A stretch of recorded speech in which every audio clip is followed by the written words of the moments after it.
తయారు చేసేద్దాం. ఈరోజు కావలసిన పదార్థాలు చూద్దాము. మనకు కావలసినంత పెరుగు తీసుకోవాలి. పెరుగు పోపు వేసుకోవాలి. పోపుకు కావలసిన ఆవాలు, జీలకర్ర, మినపప్పు, శనగపప్పు, కొంచెం వెల్లుల్లి రెబ్బలు ముక్కలు చేసుకొని తీసుకోవాలి. కరివేపాకు, ఎండుమిర్చి, తగినంత ఉప్పు, అల్లం, పచ్చిమిర్చి కచ్చాపిచ్చా దంచుకొని కొద్దిగా తీసుకోవాలి. కొంచెం కారం, కొంచెం పసుపు, ఈ పెరుగులో వేసుకోవడానికి ఉల్లిపాయ ముక్కలు తీసుకోవాలి. ఈ పెరుగు పోపు పెట్టుకోవడానికి తగినంత నూనె తీసుకోవాలి.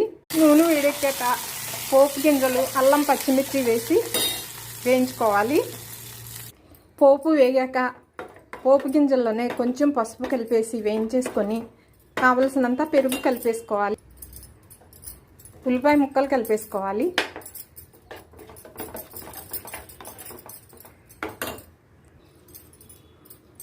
తగినంత ఉప్పు కలిపేసుకోవాలి.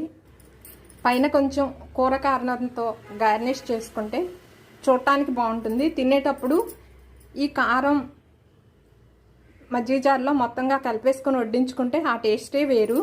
Thank you for watching. ఈ వీడియో నచ్చితే please like, share and subscribe.